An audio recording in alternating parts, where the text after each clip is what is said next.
So what we did is we ran those key enzymes in those 7 steps against the Brenda enzymatic database, and then used all of the known flavonoids, polyphenolics that are in not only grapefruit, but every plant.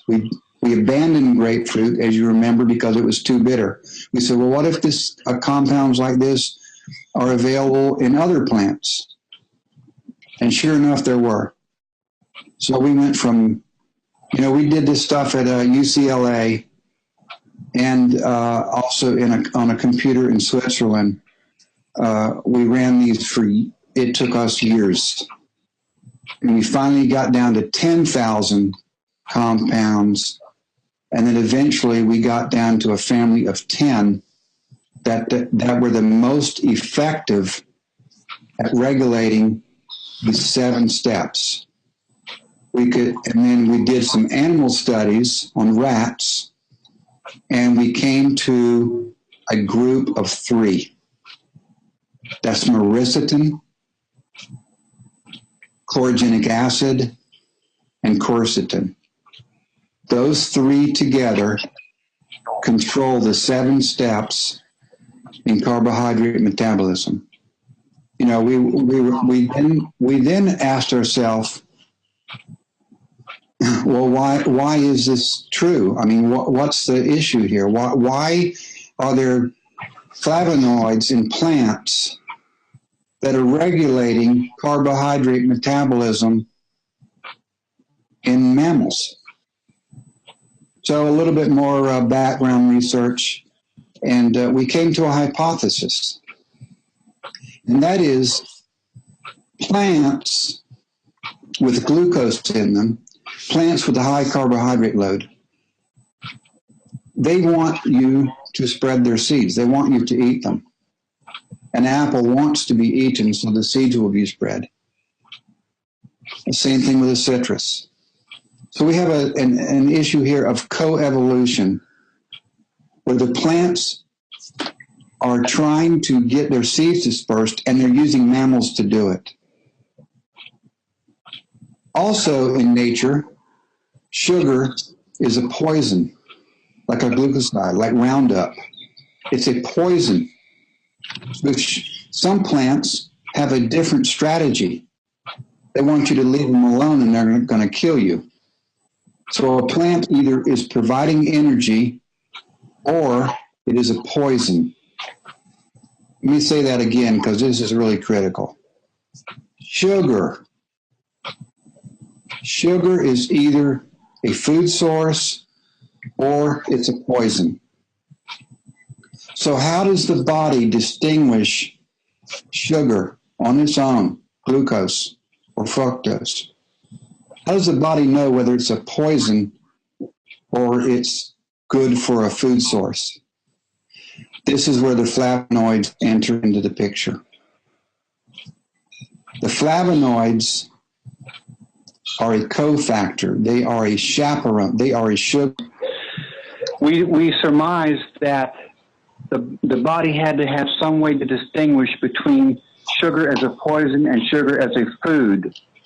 So this hypothesis is that plants that want you to eat them and consume them as energy provide a chaperone, which tells the body this is okay to use. Otherwise, sugar by itself is recognized as a poison. Now, where does the body put poisons? In fat tissue. This is a standard in mammals and even in like fishes. If you have any poison, any toxic poison, whether it's a heavy metal or poison, it accumulates in fat tissue because the body is just trying to sequester it there, isolate it. And this was really an eye-opener because we saw that people are consuming vast quantities of purified sugar without chaperones. So not only are they eating too much sugar, 100 times more than we did 100 years ago, not only are they consuming vast quantities of sugar, but it's a poison. The body recognizes it as a poison. And then an inflammatory response starts. That's the way the body tackles any intrusion. The first step is an inflammatory response.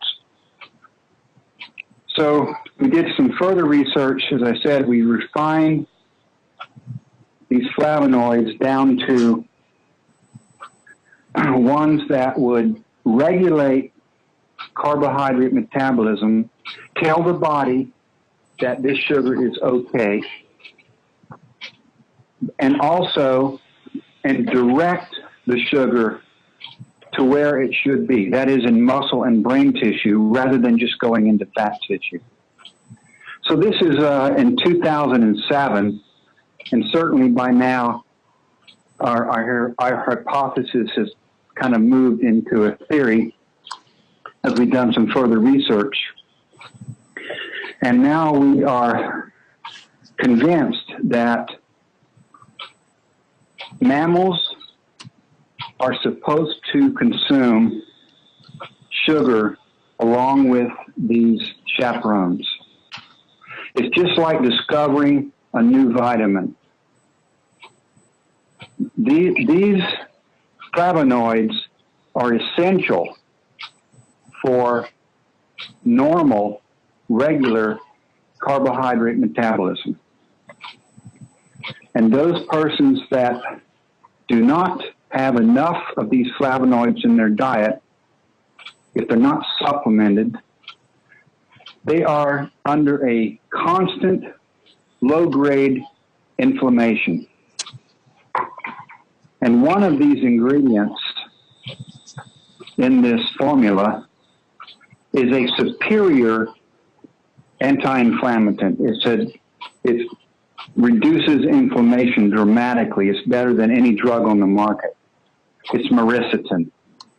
Myricetin is the key molecule here. So we have a formula of 3 bioflavonoids that together regulate carbohydrate metabolism, and they are anti-inflammatory. So that's really the basis of the science here.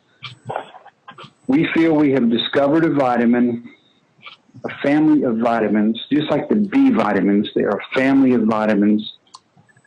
And to our surprise, back in the 40s, a similar class of compounds were nominated to be called vitamins, and they were calling them vitamin P.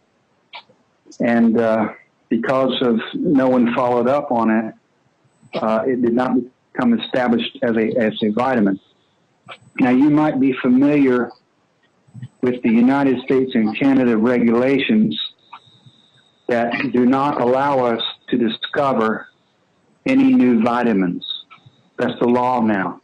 Okay. If you find a compound that has some influence on a disease, it has to be regulated as a drug. The last time when these rules were put into effect, which was 1997, briefly for about a month, all our common vitamins, A, D, E, K, C, etc., they were classified as a drug, and the FDA realized that that would mean that fruits and vegetables would contain drugs and they would be illegal to sell. So they wrote in a grandfather clause that said all our currently known vitamins and minerals that are on the books are grandfathered in.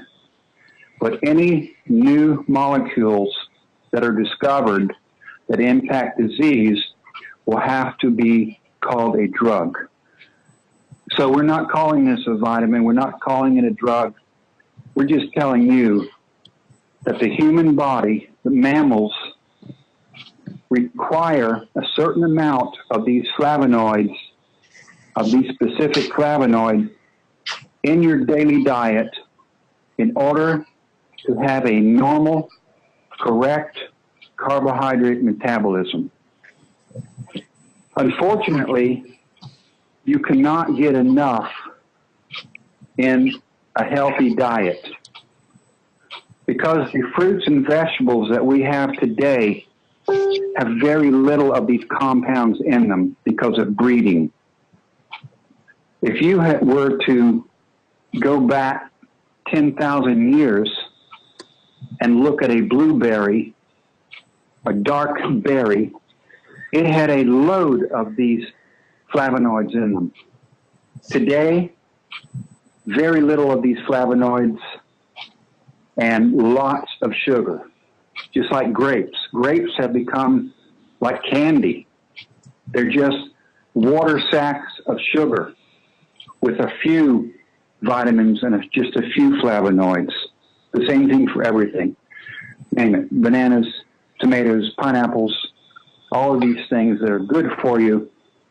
They've bumped up through genetic practices. They've bumped up the sugar, and the flavonoid content have been neglected.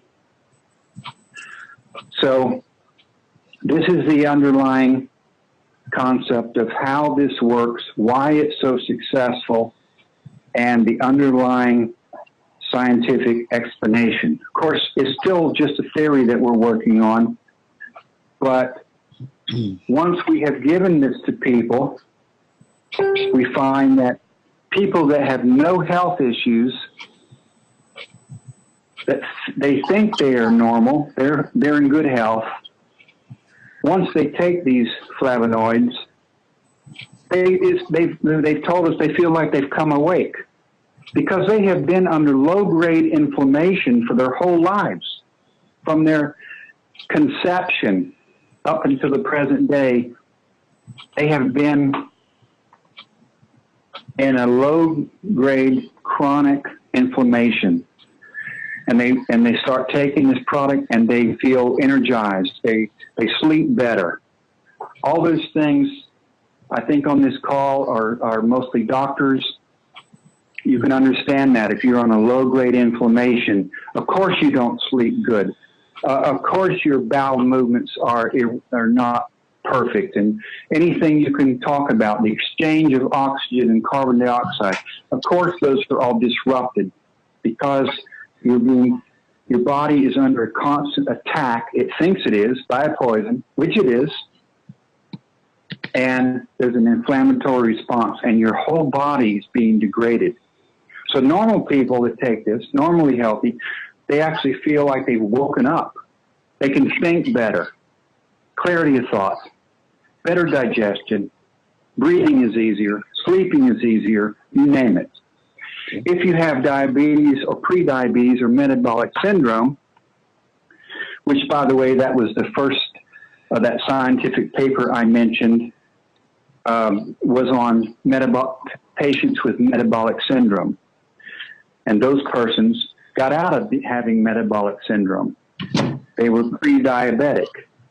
If you are diabetic or pre-diabetic, this allows your blood sugar to return to normal by regulating that carbohydrate metabolism and reducing that constant inflammation. If you're an athlete, you have more efficient carbohydrate metabolism, so you perform better. You can either perform longer on the same carbohydrate load, or you can do the same with less carbs.